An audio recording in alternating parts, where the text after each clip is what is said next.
বকরকে সিদ্দিক বলেন। সিদ্দিক মানে কি? যে উনি নাকি সর্বপ্রথম ইসলাম কবুল করেছে। এই এসব গাঁজাখুরি গল্প কোথায় পাইছেন আপনারা? সর্বপ্রথম ইসলাম ইসলাম ইসলামের মানে সিদ্দিক মানে কি? সাক্ষ্যদাতা, বিশ্বাস করছে এবং সাক্ষ্য দিচ্ছে সর্বপ্রথম হচ্ছে মাওলা আলী। সে হচ্ছে যখন রাসূল সাল্লাল্লাহু আলাইহি সাল্লাম 40 বছরে যখন নবুয়ত প্রাপ্ত হয়, তখন এর আগে সবাই রাসূল সাল্লাল্লাহু আলাইহি সাল্লামের কাছে টাকা পয়সা অর্থ সম্পদ রাখছে না, আলামিন উপাধি দিছে না, তখন তো সবাই রাসূল সাল্লাল্লাহু আলাইহি সাল্লামকে মেনে নিছে না। কিন্তু যখনই বললো আমি নবী, আমাকে মানো তোমরা, তখন সবাই দৌড়, কেউ কাছে নাই, সবাই দৌড়ায় চলে পারলেন। এই যে ভণ্ড ভণ্ড ভণ্ড, কথা বোঝেন না? তো কিন্তু সেই সময় সবাই চলে গেলেও শেরে খোদা মুশকিল কুশা মাওলা আলী সেখান থেকে যায় নাই। কেন গেল না? কারণ মাওলা আলী তো জানে, কারণ রাসূল সাল্লাল্লাহু আলাইহি সাল্লাম এবং মাওলা আলী দুইজন একই রূপের দুই রূপ। তো তখন তিনি বলল, ইয়া রাসূলুল্লাহ, কেউ মানুক আর না মানুক, আপনার নবুয়ত আমি স্বীকার করে নিচ্ছি। সর্বপ্রথম নবুয়ত স্বীকার করে এবং দেখে বিশ্বাস করে হচ্ছে, এবং সেটা সাক্ষ্যদাতা হচ্ছে আপনার মাওলা আলী শেরে খোদা মুশকিল কুশা। আপনারা আবু বকর পেলেন কোথায়? এসব ভণ্ডামি ছাড়েন। ইসলাম সত্য, শান্তির জিনিস, অশান্তি ঢুকায় না। আপনাদের কাছে দুটো হাতে পায়ে জোর করে দুটো হাতে পায়ে ধরে আপনাদের কাছে মানে ভিক্ষা চাই যে ইসলামের ভিতরে আপনারা কোনো গরল বা এইসব জিনিস মিশায় না, কারণ এগুলো খুব খারাপ লাগে। আবু বকর সিদ্দিক, আবার কেউ বলতেছে যে সে যত নামাজ রোজা পড়িছে তার ইবাদতের সমান কারণ ইবাদত হয় না।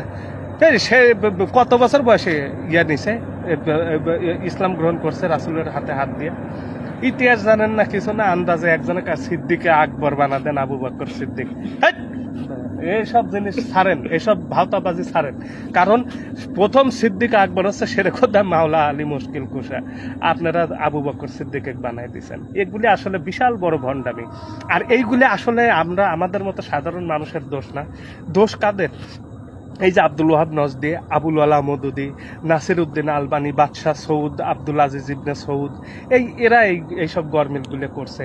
কিংবা এই যে আরো সুন্দর প্রত্যেকটা সদস্য মাজারও এনারাই ভাঙছে, এনারাই এইসব মাজারগুলো ভাঙছে। এবং যারাই যে এই যে তৌহিদ ইসলাম, এটা প্রতিষ্ঠাতা করে হচ্ছে আপনার জামাত ইসলামের যে প্রতিষ্ঠাতা আবুল আলা মদুদি, এই 1940 সালে, কয়দিন আগে, কিছুদিন আগে। নতুনত্ব যেটা সেটা বেদাত না, তা আপনি সেটা গ্রহণ করবেন কেন?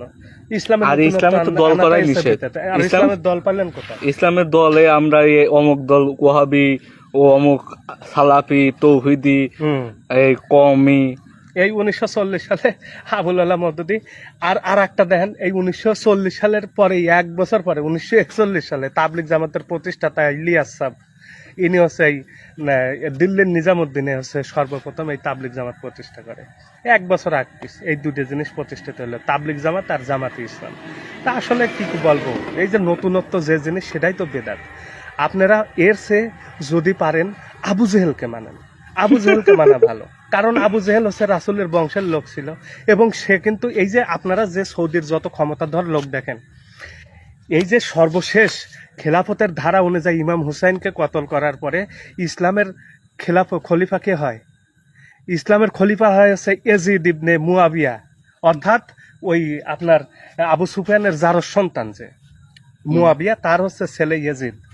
সেই ইয়াজিদকে আবু জেহেলের ছেলে মারওয়ান তাকে ঘোড়ার চামড়ার সাথে বাইধে এমন ভাবে মারিছে, সে মৃত্যুর ইতিহাস শটে বলা সম্ভব না। কত বড় চক্রান্ত করে যে তাকে মারছে, মারিয়ে ক্ষমতায় অধিষ্ঠিত হয় হচ্ছে আবু জেহেলের ছেলে মারওয়ান। সেই মারওয়ান ক্ষমতায় অধিষ্ঠিত হওয়ার পরে তারপর থেকে এই যে সৌদির যত সব ক্ষমতার লোকজন দেখেন, যত যারা দেখেন, সব এই আবু জেহেলের বংশের। কিন্তু আর একটা জিনিস মাথায় রাখবেন, আবু জেহেলের বংশ কিন্তু কুরাইশ বংশ, ঠিক আছে? মানেন, সমস্যা নেই। কিন্তু এইসব জামাত, তারপরে তাবলিগ, এগারে মানেন না, কারণ এরা এগারে থেকে আরো কাটছাট করে, এগারেও কাটছাট করছে। আবু জেহেলকে ছাড় দেয় নাই এরা, ঠিক আছে? আবু জেহেলকে ছাড় দেয় নাই, না দিয়ে এদের ভিতর থেকে অনেক কাটছাট করে নিজেদের মতো মন গড়া অনেক বিষয় আশায় নিয়ে নতুন ভাবে ইসলামের দল প্রতিষ্ঠিত করছে। এই তাবলিগ জামাত, জামাতে ইসলাম, সালাফি। এই যে সালাফিদের সর্দার যিনি ছিল, উনি কিন্তু নাসির উদ্দিন আলবানি, কথা বুঝলেন? আহলে হাদিসদের যে উৎপত্তিদাতা। কিন্তু এদের কিন্তু কোরআনে তো ডাইরেক্ট দিয়ে থুইছে যে দলই করা যাবে না, না, নিষেধ, দল করাই তো যাবে না। একবারে নিষেধ। কিন্তু এখন দল কত হইছে, দল অগুন্তে। অনেক অনেক। আর আপনারা হচ্ছে আচ্ছা, আজ পর্যন্ত আবু বকর সিদ্দিক বা হচ্ছে এই ওমর ফারুক রাদিয়াল্লাহু তাআলা আনহু আপনারা বলেন, তারপরে হচ্ছে এই এদের বংশের কাউকে খুঁজে পান কখনো? না না হ্যাঁ, পাইছেন? না। পাবেনও না, এদের নির্বংশ হয়ে যাবে। কথা বললেন। কিন্তু সঠিক ইসলামের যে ভিত্তি, যেখান থেকে উৎপত্তি, মাওলাইয়াত যেখান থেকে আসলো, রিসালাতের উৎপত্তি যেখান থেকে, বেলায়াতের মাধ্যমে রিসালাতের যে বিশেষ ধারাবাহিকতাটা বজায় রাখলো, সেই জিনিসটাই হচ্ছে মাওলা আলী কারিমাল্লাহু আযম, তার হাতে। তা আপনারা ইসলাম পাবেন কোথায়? সত্য ইসলাম যদি পেতে হয় তাহলে সেই গোড়াতে পৌঁছাইতে হবে, আমার জানতে হবে, বুঝতে হবে। আমরা তো কানা না, এখন বর্তমান যুগ হচ্ছে ইন্টারনেটের যুগ। ইন্টারনেটের যুগ না, আপনার যে কোনো বিষয় জানার ইচ্ছা থাকলে আপনি নেটে সার্চ দেন, দেখেন আসলে সত্যটা কি।